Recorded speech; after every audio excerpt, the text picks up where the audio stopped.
दोस्तों, Patna high court के official recruitment site पर अभी हम हैं। इस साइट पर हम आए हुए हैं पटना हाई कोर्ट के द्वारा निकाले गए फॉर्म असिस्टेंट के फॉर्म को भरने के लिए।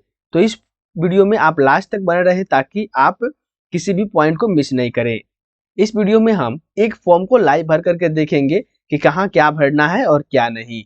तो सबसे पहले हम इम्पोर्टेंट इन्फॉर्मेशन देख लेते हैं। जैसे ही हम पटना हाई कोर्ट के रिक्रूटमेंट ऑफिशियल साइट पर जाएंगे phc/recruitment.com, तो वहाँ पे हमें इस तरह का इंटरफेस देखने को मिल जाएगा साइट का, जिसमें हमें यहाँ पे लेफ्ट साइड में यूजर आईडी और उसके नीचे पासवर्ड डालने का ऑप्शन मिलेगा। लेकिन अगर हम नए यूजर हैं तो सबसे पहले न्यू रजिस्ट्रेशन पर क्लिक करेंगे।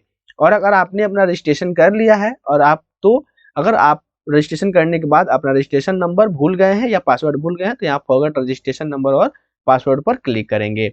और यहाँ पे रजिस्ट्रेशन करने से पहले हम यहाँ देख लेते हैं कि यहाँ पे जो भी हम डॉक्यूमेंट स्कैन करेंगे उनका साइज क्या होने वाला है। तो यहाँ पे फोटोग्राफ जो स्कैन करेंगे वो जेपीईजी या पीएनजी फाइल में होनी चाहिए और इसका मिनिमम साइज 50 KB और मैक्सिमम साइज 100 KB का होना चाहिए। उसी तरह सिग्नेचर जो होगा वो हमारा जेपीईजी पीएनजी में होगा, जो कि 10 KB से लेकर के 20 KB तक का हो सकता है। और उसके बाद जो हमारा अदर डॉक्यूमेंट है वो भी जेपीईजी या पीएनजी फॉर्मेट में होना चाहिए, जो कि मिनिमम 50 KB और मैक्सिमम 100 KB का हो सकता है। तो ये है हमारे द्वारा अपलोड किए जाने वाले इमेज के लिए इंस्ट्रक्शंस। तो हम फिर से ऑफिशियल साइट पे चले जाते हैं और यहाँ से हम रजिस्ट्रेशन शुरू करते हैं। तो जैसे ही हम यहाँ ऑफिशियल साइट पे रहेंगे phc/recruitment.com, तो यहाँ पे हम न्यू रजिस्ट्रेशन पर क्लिक करेंगे। न्यू रजिस्ट्रेशन पर क्लिक करने के बाद हमारा फॉर्म खुल करके तैयार हो जाएगा। और यहाँ पर हम फॉर्म भरते समय यहाँ ध्यान देंगे कि कोई भी इंफॉर्मेशन गलत नहीं भरी जाए, क्योंकि इसमें हमें करेक्शन करने का ऑप्शन नहीं मिलेगा। तो सबसे पहले कैंडिडेट नेम के लिए जो हमारा इंस्ट्रक्शन है वो है कि name should be same as mentioned in matriculation certificate, यानी कि हमारा जो नाम हम इंटर करेंगे वो मैट्रिक के सर्टिफिकेट के अनुसार होना चाहिए। और दूसरा इंस्ट्रक्शन ये है कि किसी भी नाम के पहले में Shri, Shrimati, mister, mistress, doctor इत्यादि का उपयोग नहीं करना है। तो सबसे पहले हम यहाँ नाम फिल करेंगे और उसके नीचे कन्फर्म नेम पर क्लिक करेंगे। हमें नाम 2 बार डालना है। उसके बाद कह रहा है have you ever change your name, क्या आपने कभी अपना नाम चेंज किया है। अगर चेंज किया है तो हम यस करेंगे, अदरवाइज नो करेंगे। अगर हम जैसे ही यस करते हैं तो हमारा नया नाम चेंज नेम जो है वो यहाँ पे डालने का ऑप्शन मिल जाएगा। तो यहाँ देख सकते हैं हमें चेंज नेम का ऑप्शन यहाँ पे मिल जाएगा, तो यहाँ चेंज नेम डाल देना है। लेकिन हमने नाम चेंज नहीं किया है तो इसे नो रखेंगे तो वाला ऑप्शन हट जाएगा। उसके बाद फादर्स नेम, हमें अपने पिता का नाम डालना है।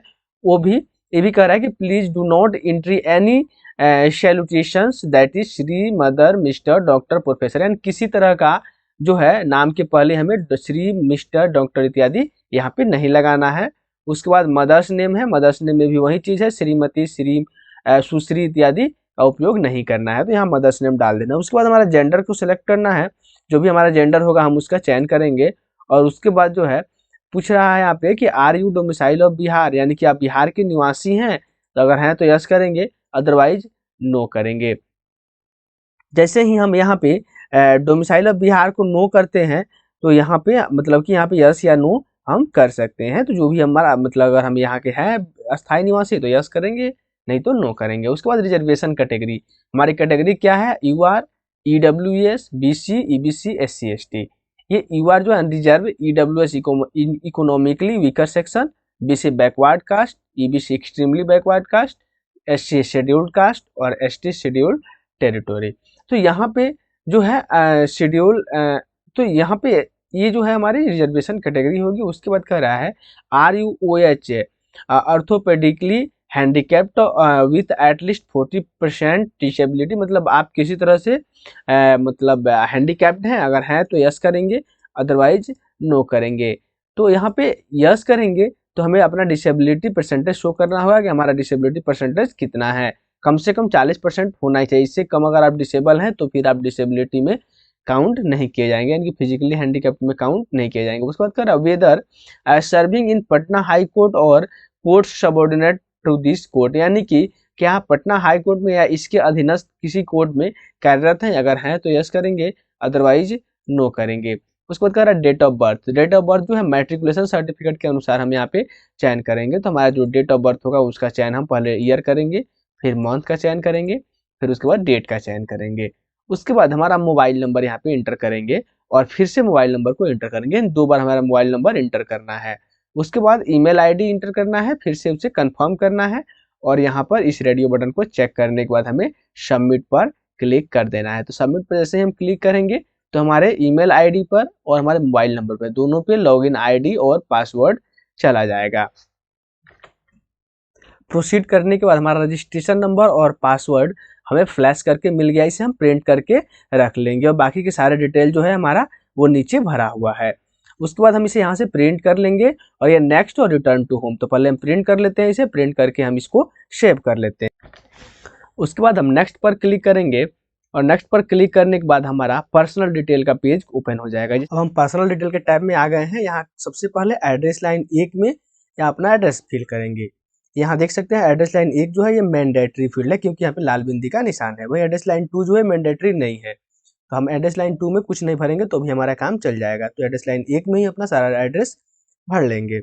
उसके बाद स्टेट का सिलेक्शन करेंगे, जिस स्टेट में हम रहते हैं वहाँ से हम अपना स्टेट सेलेक्ट करेंगे और फिर यहाँ से सिटी या डिस्ट्रिक्ट का सिलेक्शन करेंगे। उसके बाद यहाँ कंट्री ऑटो फील्ड है और उसके बाद पिन कोड अपना इंटर करेंगे। जो भी पिन कोड हमारा होगा उसे हम इंटर कर लेंगे। फिर परमानेंट एड्रेस, यहाँ परमानेंट एड्रेस जो है ये अगर हम ऊपर वाला एड्रेस ही हम नीचे भी रखना चाहते हैं तो इस रेडियो बटन को चेक करेंगे, अदरवाइज इसे चेक नहीं करेंगे। जब हमारा कॉरेस्पोंडेंस एड्रेस और परमानेंट एड्रेस दोनों अलग अलग होगा तब हम इसे चेक नहीं करेंगे, दोनों सेम ही होगा तब हम इसे चेक कर लेंगे। उसके बाद हम आगे बढ़े कैंडिडेट पर्सनल डिटेल। यहाँ पे नेम ऑफ द पोस्ट जिसके लिए हम अप्लाई कर रहे हैं तो यहाँ पे एक ही पोस्ट है असिस्टेंट। उसके बाद preference of examination centre, examination centre को आप प्रेफरेंस हम चुनेंगे, चॉइस 1, चॉइस 2 और यहाँ पे चॉइस 3, तीनों का हम चयन यहाँ से कर लेंगे। उसके बाद हमारा मैरिटल स्टेटस यानी कि हमारी शादी हुई है या नहीं, अगर हुई है तो मैरिड और नहीं हुई है तो अनमैरिड करेंगे। अगर हम मैरिड करते हैं तब यहाँ हमारे स्पाउस नेम यानी कि हमारे पति या पत्नी का नाम यहाँ पर डालना होगा। और उसके बाद जो है यहाँ पे फोटो आइडेंटिटी प्रूफ, उसके बाद यहाँ से हमें अपना अगर हम अनमैरिड है तो अनमैरिड चुनेंगे और फिर यहाँ से अपना फोटो आइडेंटिटी प्रूफ जो है प्रीफरेबली हैविंग कैंडिडेट सिग्नेचर यानी कि कैंडिडेट सिग्नेचर के साथ जो है हम यहाँ पर इंटर करेंगे। Driving licence, pan card, passport, Aadhaar, voter ID जो भी होगा हमारा उसको हम चयन करेंगे और उसके बाद यहाँ पे आइडेंटिटी प्रूफ नंबर यहाँ पर हम इंटर करेंगे।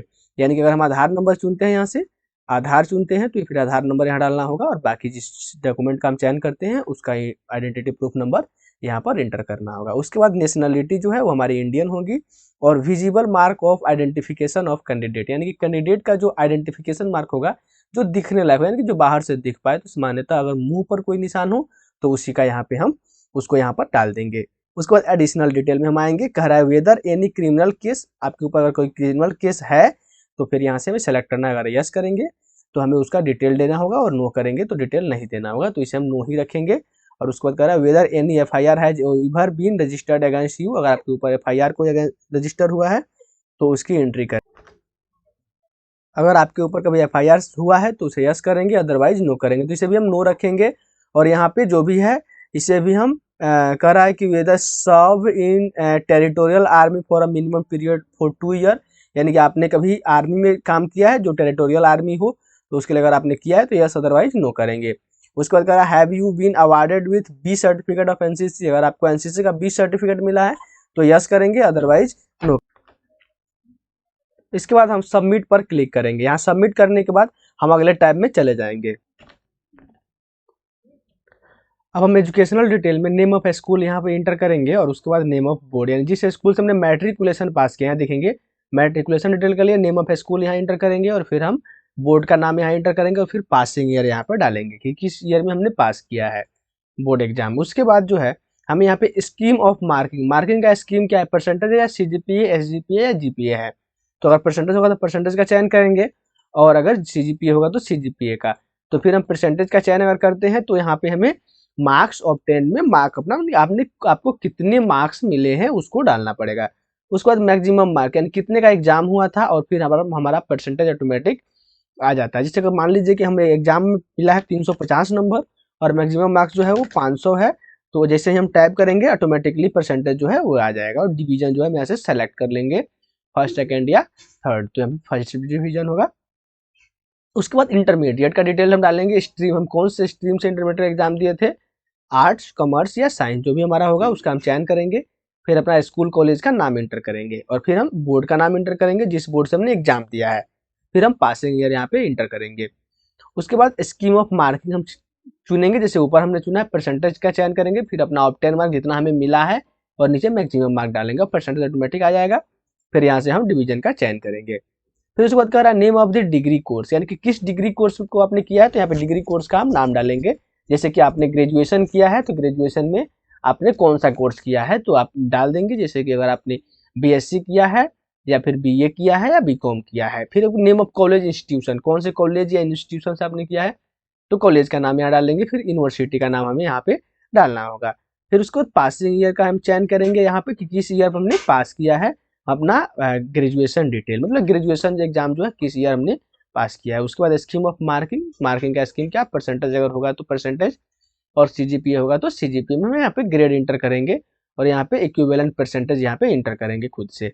और अगर हमारा परसेंटेज है तो यहाँ पे हम जितना मार्क्स में मिला है उसे डालेंगे, फिर मैक्सिमम मार्क्स डालेंगे, और फिर उसके बाद परसेंटेज ऑटोमेटिक आ जाएगा, और डिवीजन जो है अपने से चयन करके हम डाल देंगे जो भी हमारा डिवीजन होगा। उसके बाद कोई दूसरी क्वालिफिकेशन होगी तो हम यहाँ पे उसको एंटर करेंगे, कहाँ से हमने डिग्री लिया, कोर्स कहाँ से किया हमने, कॉलेज इंस्टीट्यूशन का नाम डालेंगे, यूनिवर्सिटी का नाम डालेंगे, और फिर उसके बाद पासिंग ईयर और स्कीम ऑफ मार्किंग वही चीज़ है। उसके बाद अदर एलिजिबिलिटी होगी तो हम उसका चयन करेंगे, यस करते हैं हम तो यस कर देंगे। अगर अदर एलिजिबिलिटी है जैसे कि diploma certificate at least 6 month, course of any higher qualification in computer application from recognised institution, तब इसे यस करेंगे क्योंकि यह हमें चाहिए। यस करेंगे, अगर नो करते हैं तो नो करके भरेंगे, लेकिन हम यहाँ पे यस करेंगे, और यस करने के बाद फिर से हम सबमिट पर क्लिक करेंगे। तो सबमिट पर क्लिक करेंगे तो फिर से हम नेक्स्ट स्टेप पर चले जाएंगे। सबमिट करने के बाद हम नेक्स्ट स्टेप पे आएंगे जिसमें डॉक्यूमेंट अपलोड। यहाँ से हमें डॉक्यूमेंट अपलोड करना होगा जिसमें scan copy of recent passport size colour photograph जो कि 50 से 100 KB तक होनी चाहिए, और इसका जो फाइल टाइप जो होगा वो जेपीजी, जेपीईजी या पीएनजी में होगा। हम यहाँ से फाइल का चयन करेंगे और फिर उसके बाद उसे हम यहाँ पर डाल देंगे, यानी कि फाइल का चयन करेंगे सबसे पहले, और फिर उसके बाद हम अपलोड पर क्लिक करेंगे तो वो अपलोड हो जाएगा। सबसे पहले अपने फाइल से फोटो का चयन करेंगे और फिर अपलोड पर क्लिक करेंगे। अपलोड पर क्लिक करने के बाद ये कह रहा है कि पीएससी प्लीज अपलोड 50 से 100 KB साइज का फोटोग्राफ, यानी कि आपका फोटोग्राफ जो है वो 50 से 100 KB का होना चाहिए। उसके बाद यहाँ पर हम उसके बाद क्या करेंगे, स्कैन सिग्नेचर डालेंगे और फिर मैट्रिकुलेशन 10th का सर्टिफिकेट अपलोड करेंगे। यहाँ फाइल का चयन करने के बाद हम अपलोड पर क्लिक करेंगे। उसके बाद मैट्रिकुलेशन का मार्कशीट और फिर ग्रेजुएशन का मार्कशीट। उसके बाद जो है ग्रेजुएशन या डिग्री का मार्कशीट डालना है, और डिप्लोमा सर्टिफिकेट का जो है हमें मार्कशीट यहाँ पर अपलोड करना है। उसके साथ आइडेंटिटी प्रूफ हमने जो चयन किया था पहले उसी को हम यहाँ पे डालेंगे, उसका फाइल मतलब चुनेंगे, फिर अपलोड करेंगे, और उसके बाद जो है वो डोमिसाइल का चयन करेंगे, यानी कि हमारा जो निवास प्रमाण पत्र है उसे हम स्कैन करके डालेंगे, और फिर कास्ट सर्टिफिकेट भी स्कैन करेंगे अगर आप जनरल कैटेगरी के अलावा किसी दूसरी कैटेगरी में आते हैं तो। अगर आपको दूसरा कोई डॉक्यूमेंट है तो उसका भी चयन करके यहाँ अपलोड चूज करेंगे, और फिर अपलोड करने के बाद हम सबमिट पर क्लिक करेंगे।